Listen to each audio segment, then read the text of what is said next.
Calling Christian Jackson. Hey, Gary. Hey, how you doing, How Christian? you doing, man? I'm good. Doing all right. Yeah, I'm good, man. How are you? Good. You know, just living the dream, enjoying my quarantined time off. I see you got your SM7B set up, so you're a real audio guy. I am your T-shirt kind of says it all, man. You're not a real audio guy unless you got a T-shirt with, your face on it. With your face written all over it and stunning event photos, text. Yeah, that's right. Good So stuff. thanks for taking the time to sit down and talk with me and I guess the broader, not only the personal me, but all of us here are interested in kind of hearing how you got involved in what you do. And I gave the people kind of a little bit of an intro, but you're actually pretty close to us. We're about 220 miles apart right now. You're out in what, Tri-Cities, Washington? Yes. Yeah, I'm about 200 miles east of you. Yeah, so we're practicing the social distancing part in accordance with CDC guidelines, so that's always good. Right. It's really good. Yeah. So I figured we'd kind of kick this off. I have some like backup questions in case I have the ultimate of brain farts and can't think of anything, but I wanted this to be more of like a discussion because we're friends. I mean, we've been doing shows together for I don't know how long, like probably 5 or 6 years. Yeah, I think so. That seems about right. Yeah. So I kind of preface this by saying that there are so many different ways of working in this industry, both on the lighting side of things like I am and the audio side of things, but even on your side, there's a whole different range of avenues to work with because, you can either be a touring tech, you can be a touring front of house guy. You can basically sit at home and do system design too. That's another viable option as well. Sure. Or, go on. I'm curious, what all have you done in the industry? Obviously, you own a company now, right, and you do a lot of live productions. But where exactly did that come from? Well, it's kind of almost a funny story, but I was that nerdy kid in grade school. And I literally was auditioning for the school play in the first grade, walked up to the microphone, froze solid. And, of course, the teacher says, next. So as I'm exiting stage left, I noticed this thing with huge levers on it sitting over there. And I kind of just stood there for a minute, and I stopped and was just looking at this thing and super curious about it. And the teacher wandered by and said, do you know what that is? And I said, I have no idea what this is, but it looks really cool. And she says, well, that's the lighting controller for the stage. And we're looking for a lighting tech for the play. Would you be interested in that job? And I asked her, I said, does that mean I don't have to go out and say any lines or be in front of people? She goes, you can stand right here. And I said, amazing. I'll take that job. So that's awesome. It kind of began there, but it doesn't really add up in your mind until later that you're either cut out for it or you're not. But and then on through school, I was sound guy for the stage band in middle school. The kid they called out of class to put the PA system together because I was the only one that knew how to do it. So I was just that nerdy kid. That's great. Yeah, that's kind of how it all began for me, and then it. From there, I kind of became an adult, and all my friends were in bands. So we loved to play music, and we ended up going on the road with the band back in the '80s, which was a really good time. Got to maybe the golden era, right? Oh my God, the clubs back then were just a great time. What could you say? But it. All good things must come to an end, and it all kind of ended at the end of the '80s there, and it was time to figure out something else. So from there, it kind of spawned into doing more business ownership and getting a system of my own and being able to rent it out, which, going into it, you never know where you're going to end up. And it was a clear case of that because it really didn't go a place that I ever expected. but it exceeded all my expectations, 100 times over. So pretty amazing. Super thankful. That's fantastic. So how do you make that transition? Because I know for me, I never really I never made the full transition into having a full-blown operation where I have employees and I have a literal business operation. I've always just been the sole proprietor who owns a bunch of gear that just kind of gets rented out, and I don't have to have a whole lot of overhead. So I guess that's a question that has always been something I've worried about. It's something I struggle with right now, is like how to make that transition into having like real overhead expenses and having a real operation where people are depending on you as the person who is in charge of everything. Right. So was there like a specific year you can remember, like, okay, this is where we really need to invest in a lot of real pro gear to continue getting these shows, or was that really so black and white? No, it really wasn't that black and white. It has kind of evolved over time. But originally, I was working for my father, driving truck. He owned a trucking company, so I was doing that, and it just wasn't my passion. I kept dreaming about building a big sound system and doing shows, and it at one point I went to my wife and I said, I need 30 grand to build a sound system. And she, mind blown. You want to do what? And we had, for those of you who don't know, she's an accountant by trade, right? Originally? Yes. And still is. In fact, she's further educating herself in that as we speak with current state of affairs. So yeah. I'd say I was just gonna say I was reading some literature last night about I know you and we both have this YouTube rabbit hole that we like to go down. I don't know how YouTube manages to recommend these recommended videos, but I started watching CPA videos last night. Nice. Regarding the current situation and how the new bill may or may not be helping people. So I'm fascinated to hear that she's doing some more education on that. That's very cool. Well, it's really a matter of, we don't want to stop doing what we're doing. We definitely need to try to get to the other side of this thing, which is that's the thing in itself. The business that I'm in at the level I'm in, it will eat itself alive in a matter of months. So it's taken a lot of planning and preparation and fortitude to keep it alive at this point. But that's the intent, and that's what we're doing. So it's one of those things that she was really looking for something that she could do remotely. And, in the event this does fall over and we got to do something else, well, there's one thing we can do. I haven't quite figured out what I'm going to do yet, but I'll figure something out, if it comes to that. Sure. But well, you've got that big shop space. I'm sure you could put that to good use in a million different ways, right? Oh man, in my head's in so many different things. I mean, I love product development. I've always been a shade tree speaker designer, and that's one of the things I'm pretty passionate about. So it would be fun to kind of pursue that a little bit. But you got to go with the bird in the hand always, and we're so invested in production that it would be silly to do anything else at this point in it and not try to see this through to the other side.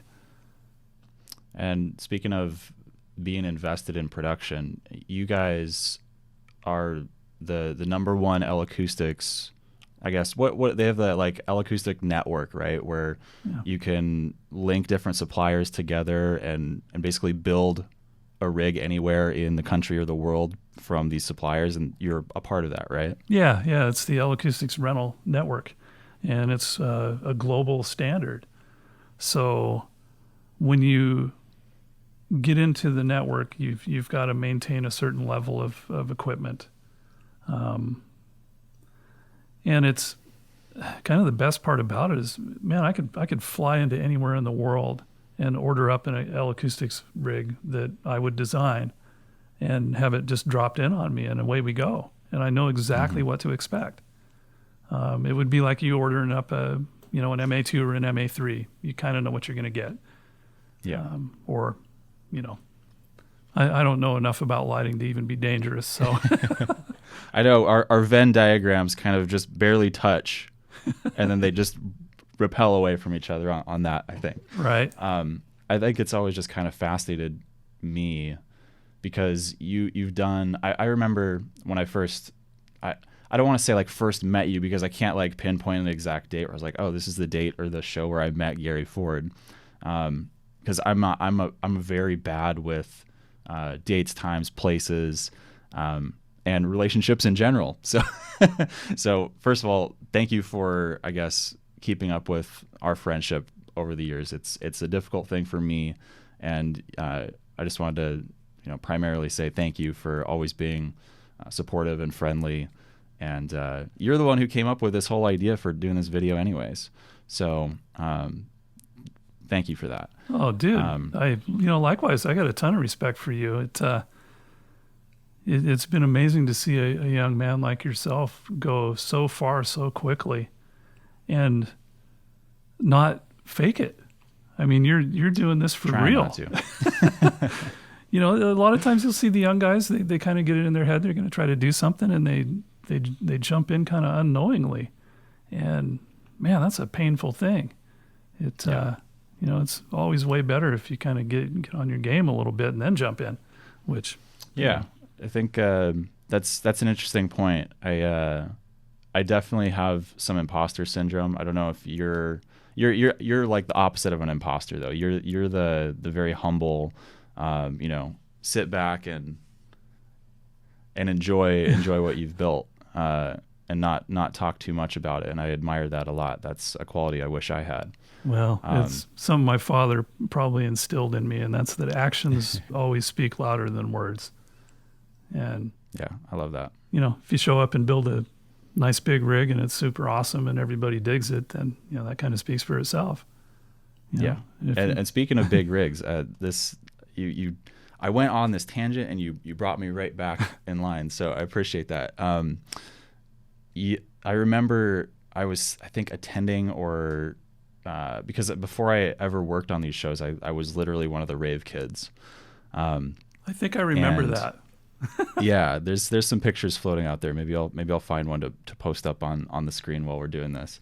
But I believe it was the first Paradiso where I was working as a lighting tech, and I didn't really know a whole lot. I was filling in for someone who called out like the day before the show.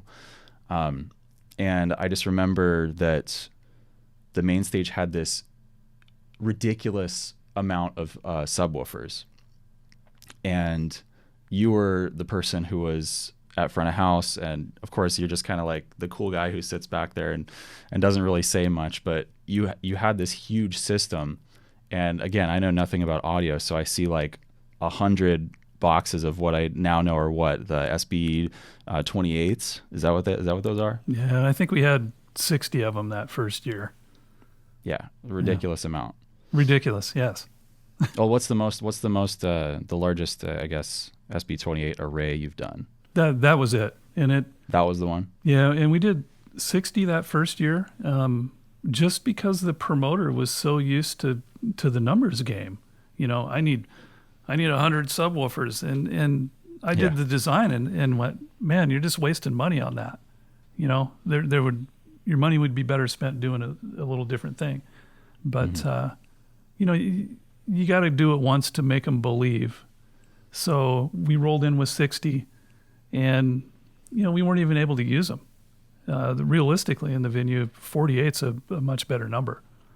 It's a more balanced system. Everything just works together better. So from then on, we went. Is that due to power or making it cardioid array? Why does 48 make that the number? Oh, so the way we do that venue, in a variable sense of it, because we did it a little bit different this last year, but the most cohesive way we found to do it was to take 48 subwoofers and stand them on end, and then we do a digital delay arc. So we DSP them into a shape that fills the venue. And the physical dimension of 48 is what really fit the space better. 60 kind of ran off to one side. which was kind of a Gotcha. bummer. And it ran off to the side where there wasn't any people because we just ran out of places to put subs on the stage right side. So it was loaded see. more heavily on stage left, but it physically fit better with 48. That venue is so big and so uphill that it makes more sense to do more stuff in the air and not as much on the ground. So we just kind of put more subs in the air and we put a few less on the ground. And Gotcha. it made for a smoother, nicer sound in PA, in my opinion. But So the process you're talking about here is more like system tech and system tuning and system design, right? right. Well, it starts with you- with design, of course. Yeah. Right from the top. And what do you find more, I guess, not, I don't want to say like fulfilling, like it's some sort of, grandiose project that you're working on, because of course this is work, like we're all going to work to do this, but what do you enjoy more, the system design process and charting this out and finding and making these graphs of, like, I've seen your SPL graphs of like overlays on top of PDFs of venues, like where it shows the energy levels at different Right. frequencies. Is that more fun for you to create a nice, flat, even playing field for everybody else? Or do you enjoy doing the actual front of house mixing during the show? Oh man, I like to drive. I want my foot on the gas pedal. That's the only part that's fun. The rest is just work. Really? Yeah. Well, not really. The design is fun. It's with L Acoustics. It's really progressive. It's almost like you got to stay up with it. They're always improving the software. They're always improving the equipment. There's new processing details to work out, and it's kind of a constant flow of that. So you got to stay in with it and stay up on it. But the results have consistently improved too. So it's worth it. Yeah, it's all fun. It's but funny you say that, because I always, and this is just again, our Venn diagrams not overlapping enough. I always tend to think of audio as more of just kind of like the staple of the show that doesn't really change, and you have the same boxes for 15 or Right. 20 years, and then it pays itself off, and then either you keep the system and continue to make money, buy more boxes, I Right. guess, reinvest, or buy a whole new system. So it's interesting you say that there's a lot of upkeep with the, I don't want to say minutia, but the details of the processing, I guess, right? And like Yeah. LA Manager, LA Net, those are the things that are getting updates frequently. Yeah, so they're pretty kind about trying not to do that to you too frequently, especially in season.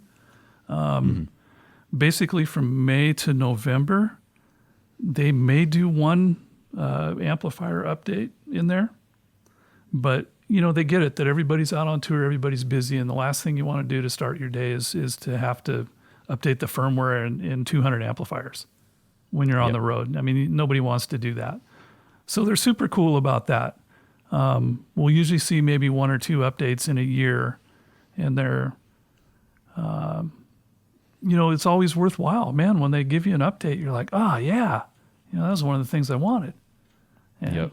So it's cool and it's progressive, and that's what keeps it entertaining over time. Yeah, I think MA and L Acoustics are very similar in that regard, where they really do listen to user feedback. Right.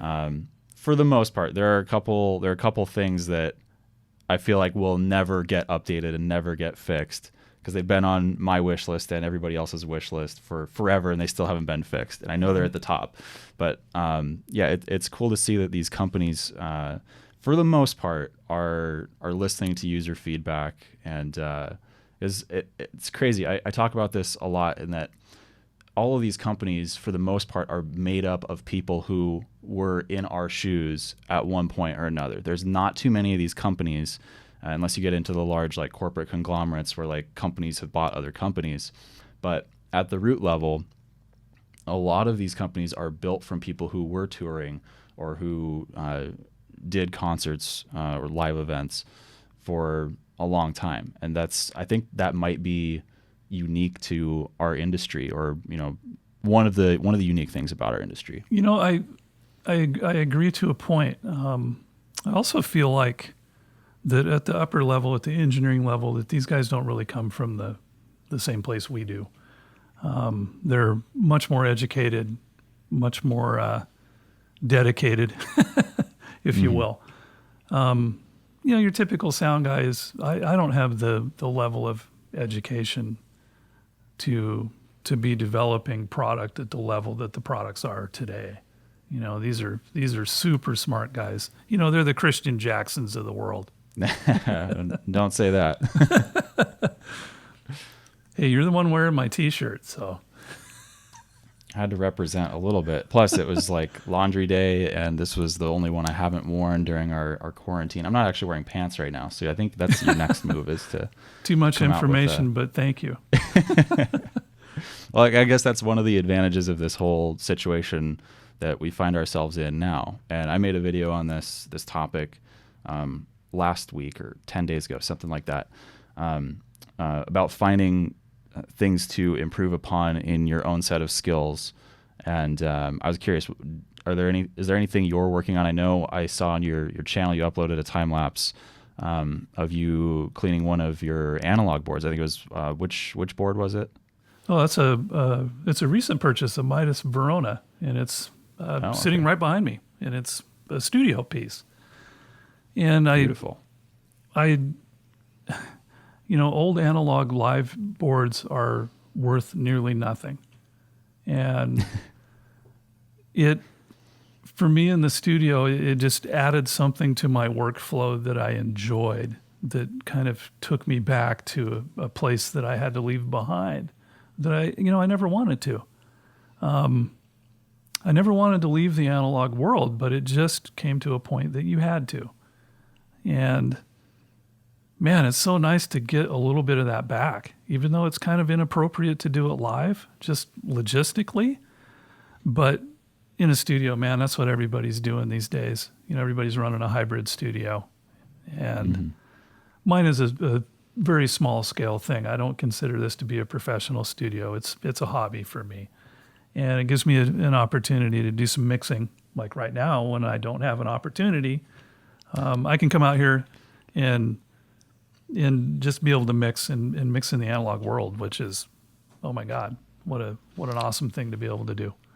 So what are you using as the source for your tracks when you're doing your analog mixing at home? Do you have a big audio interface that is feeding into the inputs of that desk, or what exactly what's your signal flow look like for that? Oh man, that's a good point. And that's on my list of videos to make, is to do a hybrid signal flow.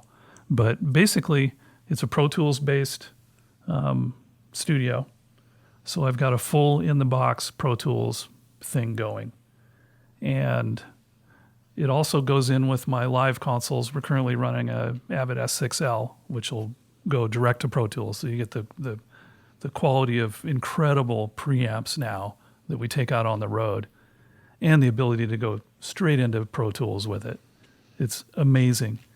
And then you bring that back into your studio and you do the mixing of it. You get a rewind button in the studio that you don't have that in live. So right. So it's fun to come back and really fix some of the things that maybe weren't quite right. But it's also kind of a tough business model. With things like Fiverr and all that going on, man, you can get stuff mixed for almost nothing. So, is this the wave of the future for me to have a revenue stream? I don't think so. It's probably more the other way, more of a hobby for me and something to spend money on. Hey, I'm right there with you. I kind of feel like I've done a similar thing recently where I for a couple minutes a week, I'll just cruise all of the used listings, either on eBay or used lighting, just to see what kind of old, weird consoles are available. I do that a couple times a day. It's becoming an addiction. Yeah. Way hooked. I think you might be more correct with, I may have underestimated how much time I spend on that, but right. Yeah. Yeah, it's 5 minutes of Facebook and Instagram and then 2 hours of reverb. And Facebook Marketplace, hunting for the deal. And I mean, if you can buy it for less than it's worth, then you're making money. That's how I justify it in my head. I appreciate that. Yeah, I'd run with that. That's why I finally bit the bullet on buying the console, because I was like, man, I can rent this out for, if I rent it out for 2 years, it basically pays for itself. So Right. It's stupid to not buy it. It's just coming up with the funds to do it in the first place. So I'm assuming you, like probably even higher than that, 95% of companies and providers in this industry are essentially buying all this equipment with loans, and they don't own it 100% outright. And this is posing a very interesting issue for our industry, specifically with having all of our gigs evaporate for a whole period of 3 months, right at the tail end of our normal dead period anyways. Oh man. So yeah, it couldn't be worse, man. The worst timing, it could not have happened. You're right on that. So I guess, Well, a couple of terms kind of come to mind. On that note, I think the highly leveraged companies, man, they're the ones that are going to really need to help to get through this. The more seasoned, kind of the older companies, at some point you really get tired of dragging a bunch of debt around, and you're kind of willing to live with a little lesser pile of gear to have a lot less debt. And that's kind of where I'm at. I'm just at that age where I don't have 30 years in the windshield to pay for gear.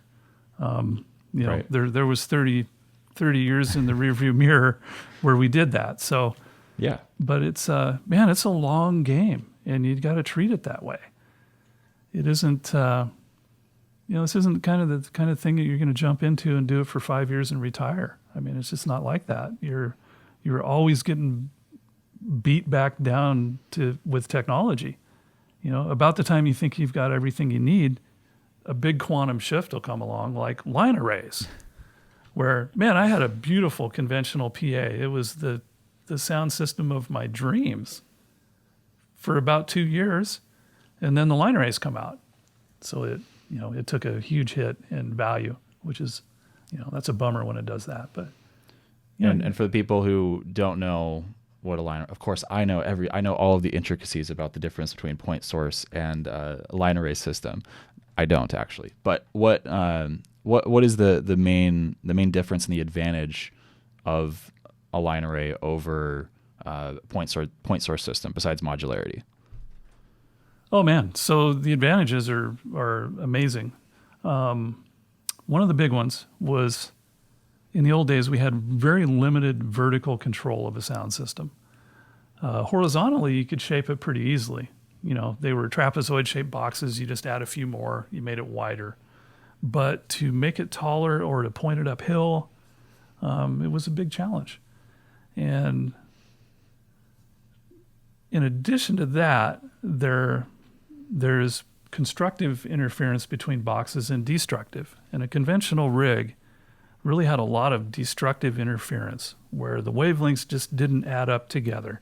They more fought with each other.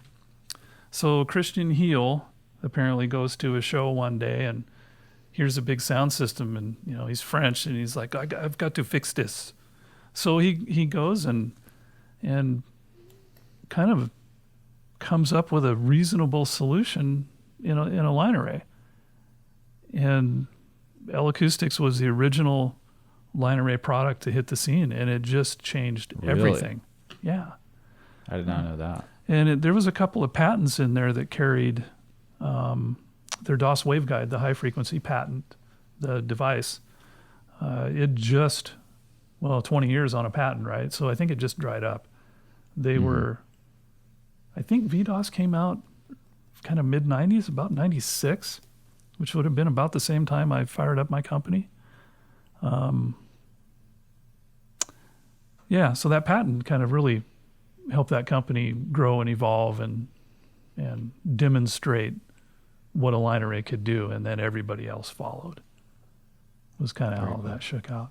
Cool. Well, do I get to ask you some questions? Sure, of course. Or is this all just one-sided? You're just going to grill me. Now it's my turn. Yeah, one after another. I haven't even gone to my backup questions yet, so I think we're doing all right. Yeah, go right ahead. Nice. Well, you got the first 30 minutes. I should get the second, right? Let's do it. Yep. So you're a Montana boy. Born and raised. Billings, right? Yeah, grew up in Billings, and then went to college in Missoula for 2 years, and then I dropped out and I moved out to Seattle. Nice.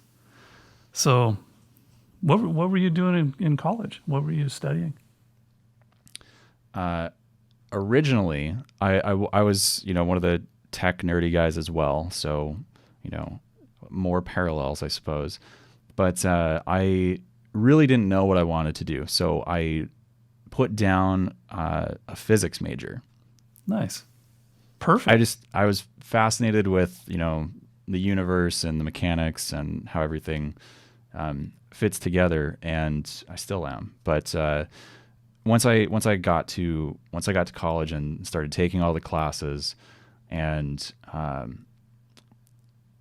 realized that I didn't want to do anything formal. I didn't want to do anything that required me to be going through college for all this time. Right. And I kind of saw it as a dead end, and in a last ditch attempt to I guess stay in college and do the traditional route.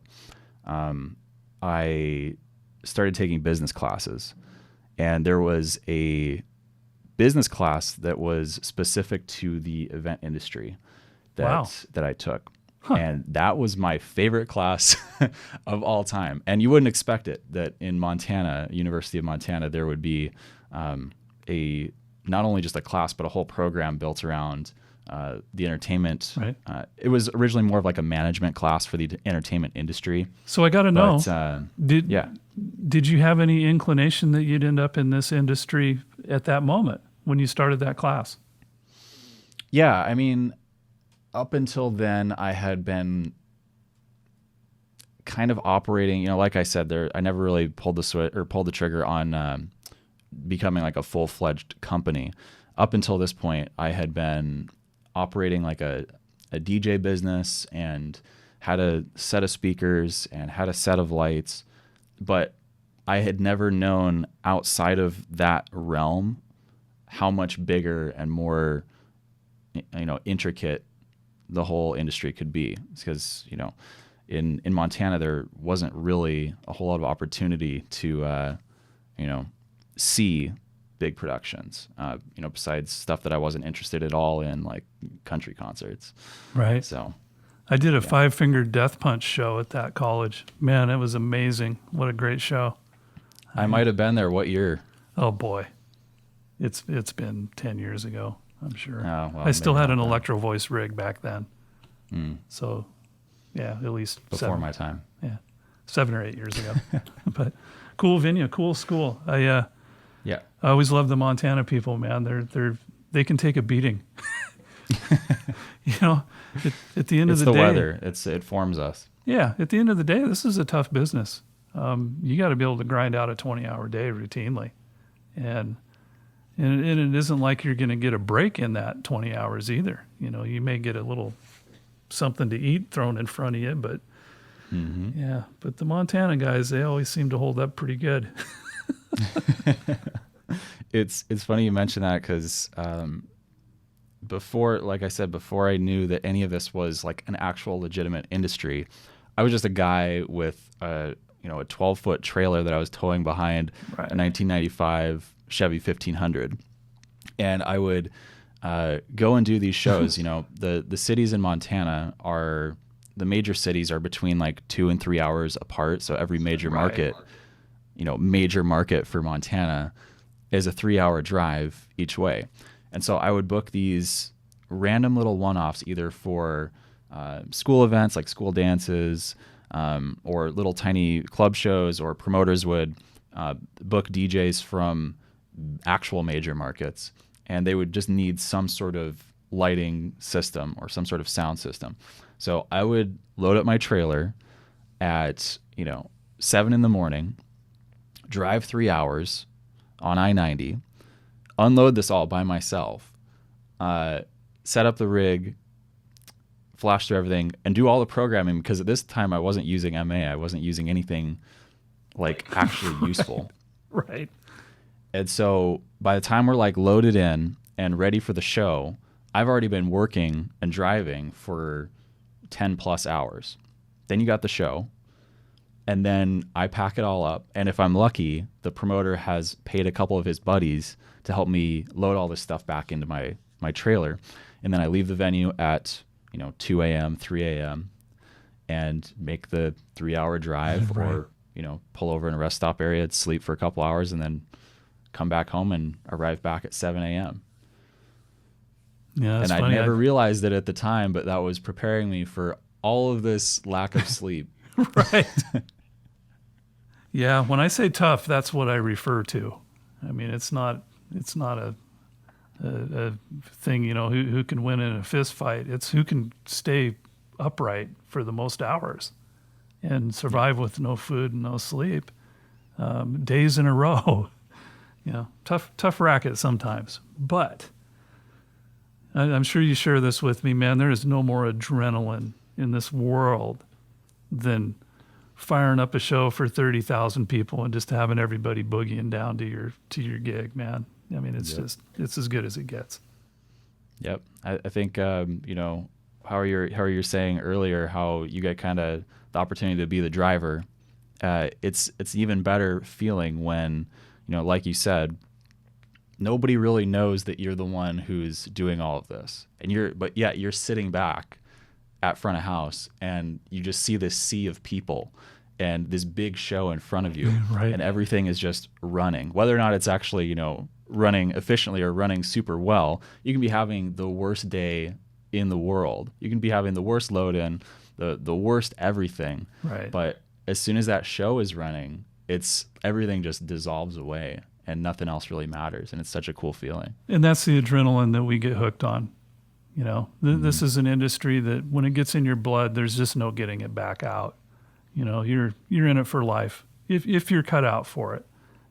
Obviously not everybody is, but the guys I see that I've known for years that are really acclimated to it and cut out for it, just, man, they never give it up.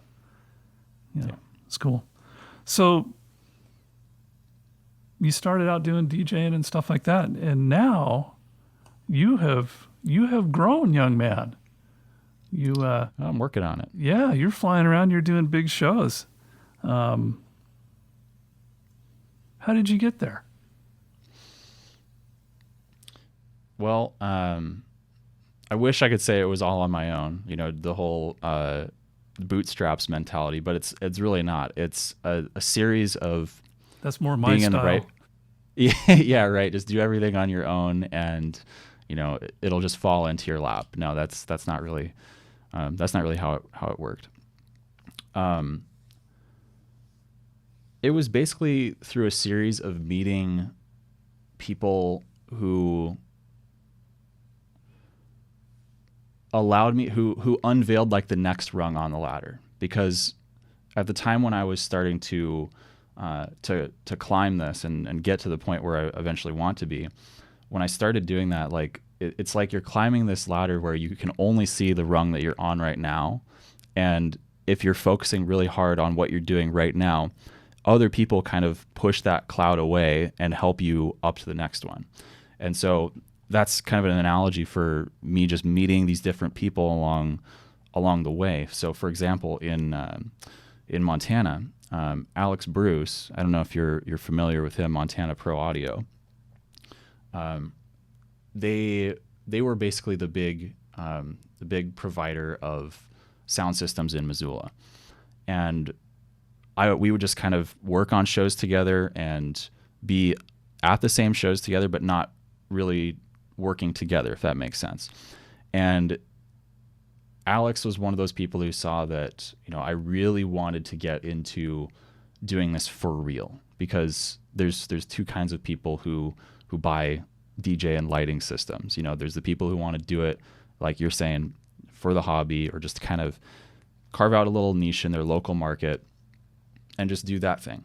And then there are the people who want to do it for real and do it on a bigger scale. And I think he recognized that I wanted to do it on a bigger scale.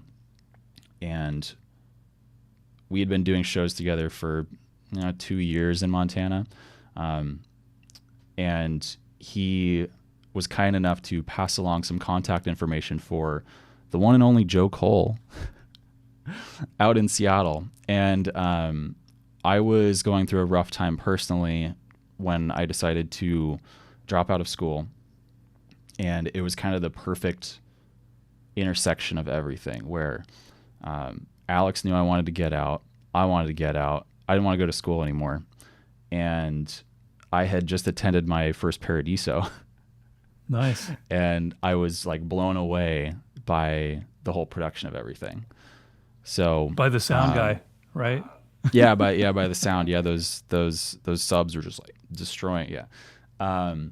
And so it's like the perfect storm for getting out to Seattle. And then once I got to Seattle, right. Working with Joe, he put me on all these like random gigs, both as a stagehand, as a lighting tech, and eventually, hey, do you want to go operate this daytime show for the zoo?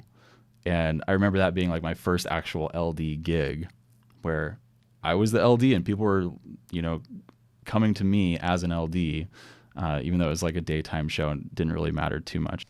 But yeah, so sorry, I don't mean to drag this whole part out, but it is like a little complex and nuanced. Then I started working at the nightclub, Q nightclub, as a way to supplement my part-time work for Joe. So during the daytime, I would do random corporate events, either for Joe or Northwest Event Technology, any number of smaller labor companies who would do like corporate gigs or whatever. So I do that during the day, and then I would work at Q nightclub at night. So my schedule was full, and I had all of the opportunity to get hands-on and learn how to do things for real, because all this time before, I had been kind of just like not faking it because I didn't know how to do it to begin with. Like right. there was no even concept of like how I could fake it. It was just figuring it out on my own. So that was kind of how the transition happened. Then started working as a backup LD for a couple different people, primarily Eric. You and I know Eric very well. Oh yeah. And he was kind enough to put me on as his backup LD for one of the artists that he works with. And basically whenever he was doing a show or a festival or concert for the promoter that we were talking about earlier, I would be the one who would do like the B stage or the second stage. And that was like another big leap forward to being able to work on bigger shows and have a bigger opportunity to mess things up. Right. And it's you're constantly like just given enough rope to hang yourself with on all these bigger and bigger shows. Right. And hopefully like by the time you've built yourself up this whole time, you have enough in your back pocket of knowledge where you can pull it out, so to say. Yep. And make sure that the show still goes on. Yeah, I can add to that a little bit. When I originally wanted to borrow that $30,000 to build a PA system, that would have immediately put me into the A market. And that would have been the hugest mistake ever, because I would have certainly have screwed it up. But coming up the way we did, literally with making our own gear and just kind of groveling for everything along the way, just like you said, by the time you get there, you got your chops. So, yep. You're having success. So I got to ask you, man, I've discovered in this world, a lot of people really look up to you and what you've done in such a short period of time. Who do you look up to? That's a good question.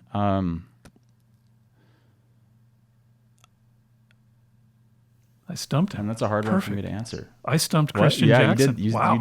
You did stump me. Well, you could say me. That'd be fine.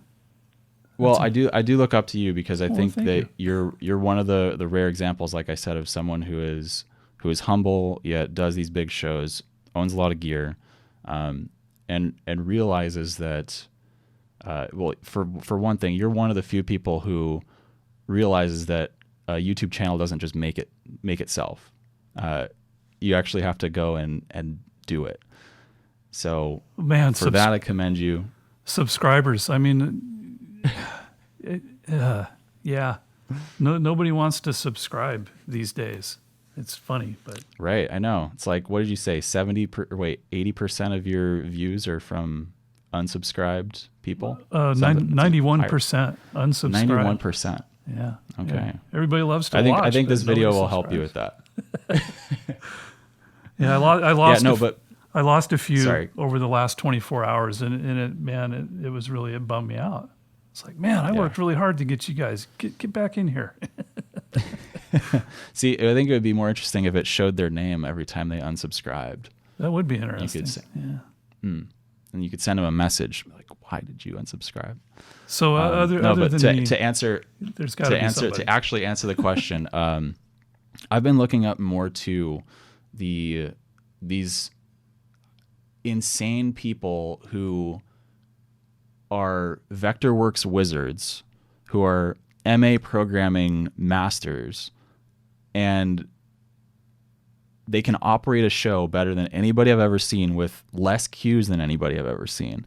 It's less of like a specific person, but more a type of person. Like, for example, one of these people, he was in the live stream chat the other day that of the video that I was uploading.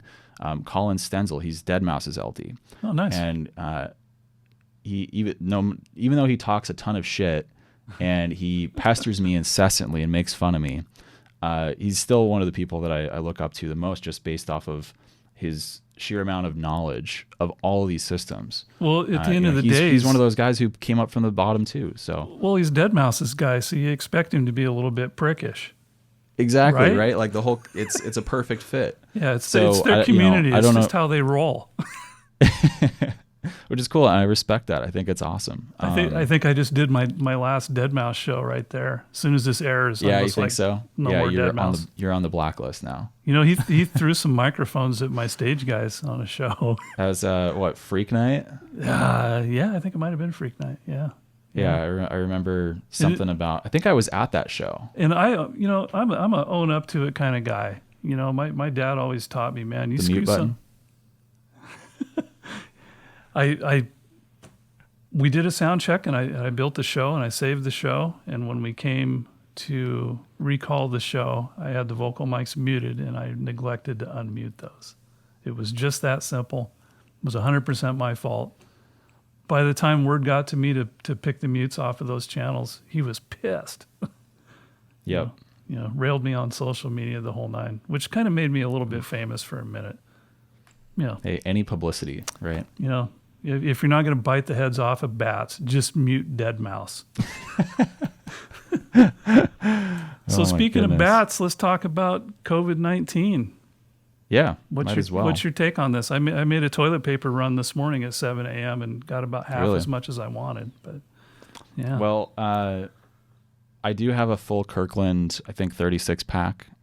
I could maybe split it in half and send a few rolls out your way, since all the shipping companies are still shipping things all over the world. yeah, I don't understand why. Like, I have a shipment from China coming for a nightclub install next week or this week now. Nice. So I'm like, wait, is this even really a quarantine if everything is still, I just, You know, I understand the guidelines. I understand why everything is happening the way that it is as far as the response. But you know, my take on it, Christian, is that I think right now it would be really irresponsible to hold an event for 30,000 people, especially sweaty ravers. absolutely. I mean, come on, I get it. And I'm surprised and thankful that they're actually considering our industry as people that need help. I think that's the first time ever. I think you're right. I think more of the case would be that, oh, well, that's entertainment. We'll worry about that when everything else is all better. You know, Right. when everybody's back to work and everybody's there, and then the bottom of the list would be entertainment. But man, we got hit so hard, so early, and fortunately, with social media being what it is, we all rose to the occasion and said, "Hey, we're screwed." You know, Mm-hmm. our in fact, I I posted kind of early on social media. I said, "Hey Inslee, if you're going to brick our gigs, don't forget to shut the banks off." You know, Yep. because I could see how many people were affected, how quickly, in an industry that spans way beyond entertainment. There's trucking, buses, hotels, air flights, man, stagehands. Everything is in our industry. And there it was, bricked. Totally done. Just flip of a switch. Yeah. So I got one last I think question it's- for you. Yeah, go ahead. So you and I are a little bit different in our travel style of business. And I know we talked about this the other day, and I probably failed to mention that when I got into this, I had kids already. And that really kind of made me take a different path. It anchors you down a little bit. Yeah, it absolutely did. And I absolutely don't regret it for this reason. I've got to do sound for everybody, where maybe being a touring sound guy for one band, maybe I spent 30 years with the Scorpions. I don't think that would have really suited me. I like that, one night I'm doing Dead Mouse, and, the next night it's Joe Diffie. Yeah. Not Keeps to be, you active, keeps your brain active too. Yeah. But it's kept me close to home. I work in about a 300-mile radius doing what I do. Right. And we were talking, I think we had a funny moment the other day when we were talking about this, in that you were saying, "Oh, I get to sleep in my own bed every night." And my retort to that was, "Yeah, but I don't have to load the trailer at 2 a.m. for a 6 a.m. load in 300 miles away." So I guess and this is more for everybody watching out there, like I said at the beginning of this, there are so many different, not only types of work, but lifestyles of those types of work. Yeah, you could literally just be working in one venue. Yep. Never. Tons of house guys make a great, not a fantastic, amazing, 5-star living, but if you need to live somewhere and still be involved in this industry, you can, be a house LD, a house audio guy, and it's a pretty sweet gig. Yeah. Well, I think you answered all my questions. Let me see. Okay, I might have to go to my backup. I think I had one that I really wanted to. Oh, hey, I got one more. How you liking Seattle? So I'm like 30 minutes out of the epicenter of Seattle, like in the mountains a little bit. So it really suits me. I'm kind of the rainy type anyways. So it's nice to be up in the hills and in the trees and in the fog. So it does wonders for my mental state. Well, I'm over here in the sunshine and wind currently. Yep. No. It's a lot like Montana out there, actually. Yeah, where I'm at, it's a lot like, especially out where Billings, where it's fairly flat and arid, I guess. That's a very apt word. Yeah. Okay, I do have one last thing I do want to ask you. How do you feel about your future? Where are you going to go from here? That's a interesting question because, like I said, I've been wanting to pull this trigger on like having a real operation, and I'd never wanted to do it when it was not right, and it just hasn't felt 100% right. Yeah. I've had a couple opportunities to, have like an actual legit company before, but I never really thought it was the right time. But I think I'm kind of getting to that point where I want to have this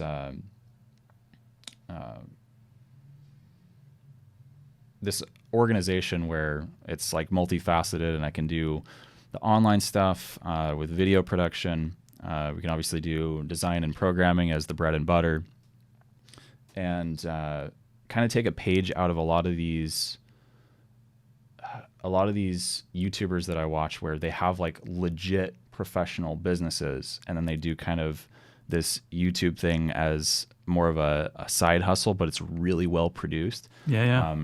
So I've gotten to the point where I'm able to hire editors and people to hold a camera. And that's, all thanks to all the people out there who have been supportive over all this time.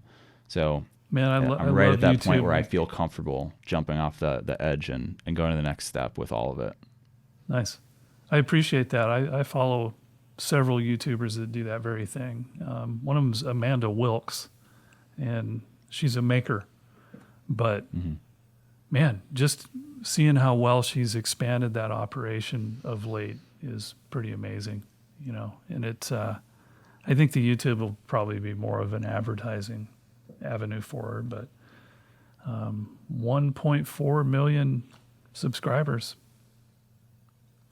It's a big number. That's a big number. It's going to take poor old Gary Ford a long time to get to there. I don't think I'm. You just got to post more, just like me. I got to post more too. It seems like it's a uphill battle, and it is. Like, but you got to remember. I mean, when did you start uploading videos? It's only been a little bit over a year. Yeah. Okay. If you look back at when I started uploading videos, it was like 2009 or 2010, I think. Maybe a little later. Maybe I'm dating myself a little bit. Maybe like 11 or 12. So, 8 years of passiveness. I remember the Happy Hands videos. Those were like your early ones. I love those. I've tried to get away from that. I just I hold my hands like this, put them down below. Right. But they still creep up a little bit. No, man, I can't keep mine out of my nose. That's the hardest part. Yeah. Turn on a camera and my nose starts itching. Yeah. And well, you can't do that now anymore either, just because of the Rona. So I'm going to throw this out there, but I think this virus doing what it's doing right now is going to create a few more opportunities for doing what we're doing right now. And you're already seeing it start to pop up on social media. And I'm one of those guys, man. I want to know what's around the corner and how to grab on and ride it up.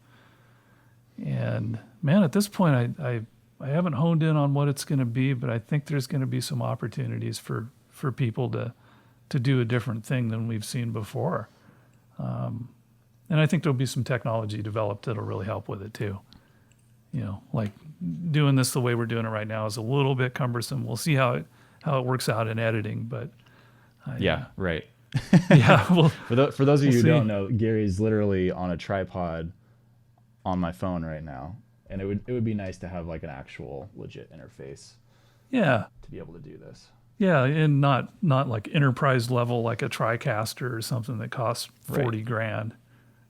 Something that plugs into your phone would be amazing. Yep. But I think even a recorded FaceTime would be probably good for some things. I would shoot for a higher production quality than that, but Yeah, I tried to start the FaceTime recording, but it was I didn't want to spend too long trying to get up to the right menu. So yeah, we'll just have to deal with this Sony camera quality, unfortunately. Yeah. Cool. Well, this has been a lot of Gary. fun. Yeah.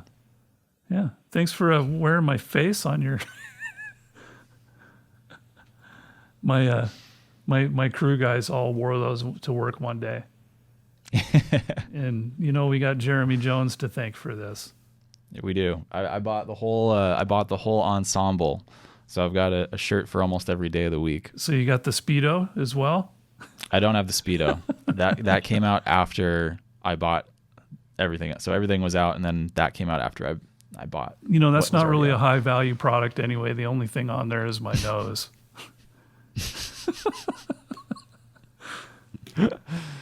Well, thanks for sitting down and talking with us. I know everybody out there listening is appreciative of your time.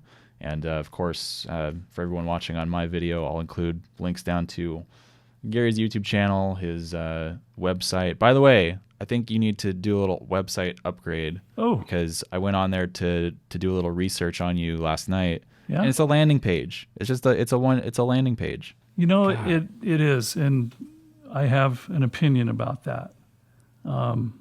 Actions speak louder than words, right? And I suppose so. I don't want to be the guy that lists out every gig he ever did and every artist he ever walked by gear? the bus, I mean, it's that's just debagging in my opinion. The only Fair thing enough, that fair that enough. website really needs to do for me and my company is contact information, basically what we have to offer, basically the region that we offer it in. And there's really not much more. But you're right, I do need to update it.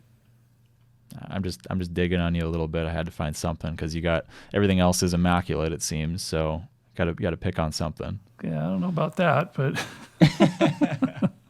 All right. Well, I guess we'll have to continue that in another discussion. yeah, another episode. Yeah, Another yeah. episode. Yeah. You know, one of the things I've kind of staked my success on is if you try to do something to make it better every single day, and you spread that out across 30 years, it eventually begins to add up. Mm-hmm. And so I've just spent my life waking up in the morning going, what can I do to make it better today? Well, that might be repacking some cables or building a divider in a road box or coming up with a better way to load the truck, or, you know, sometimes I'll come up with things that take 2 or 3 days to do and cost money. But at the end of the day, when we get to the show, it's going to be better. And if you go and do 100 shows with that, then it totally pays off. So, you know, a big part of being organized on the gigs really stems from that, because we're kind of using the same gear all the time. So it's a bunch of Lego pieces. Yeah. So we're continually kind of looking to improve the packaging. You know, even though it's the same gear, we want to be able to roll in there quicker and get it set up quicker and more efficient. You know, and be the cool guys. Hey. That's all we want to do, man. We just want to be cool. It's true, because we were the not cool kids when we were growing up. So, this is our opportunity. Oh man, I was in the 3rd grade, and the neighbor man helped me build a portable speaker with a handle on it. And I saved up some lawn mowing money. I went down to Radio Shack, and I got a 150-foot spool of speaker wire. And I had a record player down in my room in the basement. And I hooked that little speaker up to that record player, and I ran that wire all the way up to the front porch. And what I would do is I would run home from school, and I would go get my little speaker, and I'd throw a record on, and I'd run that thing upstairs, and I would be casually sitting on the porch listening to my tunes when my heartthrob little Molly would go walking by. Oh, man. And now look how many girls show up to listen to my stereo. Well, if we're going by 30,000 people, then I guess that's like 15,000 right there. You know, at least half of them, right? At a minimum. Cool. Well, cool, Gary. Thanks again. Yeah, I'm excited to put this together, and we'll talk to you soon.